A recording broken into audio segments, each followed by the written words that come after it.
Երևանի եւ Բաքվի միջև կան հարցեր, որոնց շուրջ կողմերը դեռ համաձայնության չեն հասել։ Երեկ հանրայինի եթերում հայտարարել է արտգործնախարարը։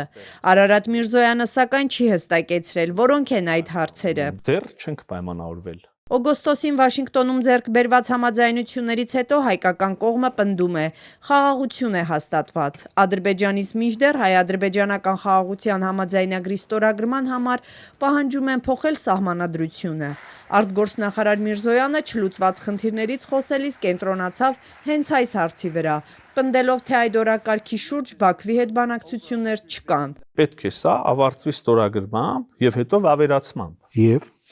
իրենք ունեն իրենց պատկերացումը, մենք այդ պատկերացումը չենք կիսում։ Նկատի ունեք համադրական բարեփոխումներ եւ մենք չունենք երկկողմ այդպիսի երկու կողմից ընդունված եւ դրա վրա աշխատվող օրակարգ։ Նկատի ունեմ սահմանադրության հարցը, հա, իրենց կողմից բարձրացվող։ Իրենք ունեն իրենց պատկերացում, մենք ունենք մեր եւ դեռևս այստեղ համաձայնություն չունենք։ Ես ասեցի, որ մենք բազմաթիվ հարցեր լուծել ենք, բազմաթիվ բաներ արվում են եւ կան հարցեր, այո, կարեւոր հարցեր, որտեղ դեռ չունենք փոխըմբռնում եւ համաձայնություն, դե պետք է շարունակենք աշխատել։ Հայ-ադրբեջանական խաղաղության պայմանագրի ստորագրման հեռանկարից անցած շաբաթավերջին խոսել էր Ադրբեջանի արտգործնախարարը։ Ջեյհուն Բայրամովը վերահաստատել էր Բաքուն փաստաթուղթը կստորագրի Հայաստանի սահմանադրության փոփոխությունից հետո։ Ավելին, Ադրբեջանի արտաքին դիվանագիտության պատասխանատուն ստորագրման համար եւս մեկ պայման էր առաջ քաշել՝ թրիփ նախագծով ստանձնած պարտավորությունների լիարժեք կատարումը։ Արդյոք Բաքուն թրիփի իրականացումը դարձնում է նոր նախապայման, այն կապելով հայ-ադրբեջանական խաղաղության պայմանագրի ստորագրման հետ։ Իշխանական պատգամավոր արտաքին հարաբերությունների հանձնաժողովի անդամ Հասմիկ Հակոբյանը կարծում է ոչ։ Բանակցությունները ընթանում են, որևէ այս փուլում, հա, մեզ մնացել է միայն ժամանակի հետ կապված, տեղի հետ կապված պայմանավորվածությունները եւ այո ադրբեջանական կողմից որոշակի հայտարարություններ տարբեր մակարդակներում լսում ենք, բայց ես դա ձևակերպում եմ իբրև անհանգստություն, խոչընդոտ որպես չեմ ընկալում դա, այլ անհանգստություն, որովհետեւ այո հայկական կողմում այս պահի դրությամբ օգոստոսի 8-ից հետո չկա այս րոպեի դրությամբ արկա ենթակառուցվածքա։ Վարչապետն անցած շաբաթ արտգործնախարար Միրզոյանն էլ երեկ նշել են թրիփի իրականացման աշխատանքները կսկսեն 2026-ի ամռանը։ Բաքվից պնդում են 2026-ի ավարտին իրենց կողմում շինարարությունը կավարտվի։ Քաղաքական մեկնաբան Հակոբ Բադալյանի գնահատմամբ Ադրբեջանին շինարարության դանդաղումը չէ, որ անհանգստացնում է։ Նրա կարծիքով Բաքվի ակնկալիքներն այլ են։ Ադրբեջանն այդտեղ ունի ոչ թե զուտ ֆիզիկական շինարարության մեկնարկի ակնկալիք, Ադրբեջանն այդտեղ ունի,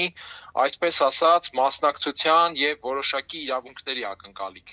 Եվ իմ այդ եզրակացության հիմքը Ադրբեջանի նախկին արտգործնախարար Թոֆիկ Զուլֆուղարովի օրերս արած հայտարարությունն էր, որ Ադրբեջանը սեփականության իրավունք ունի Մեղրու երկաթուղու նկատմամբ։ Ադրբեջանը երբեք անգամ ոչ պաշտոնական խողովակներով այդպիսի հայտարարությունները պատահական չի բարձրաձայն։ Անկասկած է, որ Զուլֆուղարովի բարձրաձայնած այդ այսպես ասած միտքը, այսպես կոչված սեփականության իրավունքի վերաբերյալ,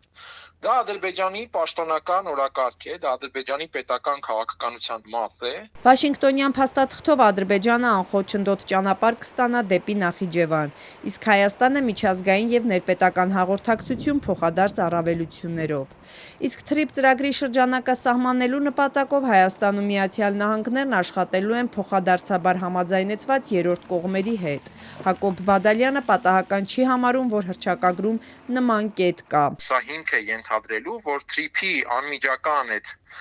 իրավակարգավորումների հարցերը դեռ բաց են եւ կողմերն էլ հայտարարում են, որ այդտեղ դետալները դեռ պետք է համաձայնեցվեն եւ հետեւաբար սա նշանակում է, որ այդտեղ կարող է ինչ որ ներառվածություն ունենալ առնվազն տեսականում Ադրբեջանը եւ Ադրբեջանը բնականաբար ձգտելու է առավելագույնս գործնական ներգրավվածություն ունենալ այդտեղ։ Հայաստանի, Միացյալ Նահանգների եւ Ադրբեջանի ստորագրած եռակողմ փաստաթղթում նաեւ նշված է. ճանապարհները բացվելու են պետությունների ինքնիշխանության, տարածքային ամբողջականության եւ իրավազորության սկզբունքների պահպանմամբ։ ԿՊԱ-ական Հասմիկ Հակոբյանին հարցրինք Թրամփի ուղու իրականացման համար կան հարցեր, որոնց վերաբերյալ Երևանն ու Բաքուն դեռ համաձայնության չեն հասել։ Այս փուլում ինձ որևէ բաց մնացած հարց հայտնի չէ, բայց պետք է նաև հասկանալ, որ ես ամեն ինչ չէ, որ գիտեմ, որտեղ ուղիղ բանակցողները ավելին գիտեն։ Որ թրիփի կամ ինչպես ադրբեջանցի եւ թուրք պաշտոնյաներն են հաճախ անվանում Զանգեզուրի միջանցքի շուրջ Երևանն ու Բաքուն դեռ վերջնական համաձայնություն չունեն, մեկ ամիս առաջ հայտարարել էր նաեւ Թուրքիայի արտգործնախարարը։ Հաքամ Ֆիդանը նշել էր մութ հարցեր կան, մասնավորապես ինչ բնույթ է ունենալու այդ միջանցքը, ով է այն շահագործելու, ովքեր են լինելու գործընկերները։ Երևանը այս հայտարարություններին ուղիղ չէր արձագանքել։ Քաղաքական մեկնաբան Հակոբ Բադալյանի գնահատմամբ Բաքուն խաղաղության համաձայնագիր չի ստորագրի ոչ միայն Հայաստանի սահմանադրության փոփոխությանը հասնելու, այլ նաև թրիփի հարցում զիջումներ կորզելու համար։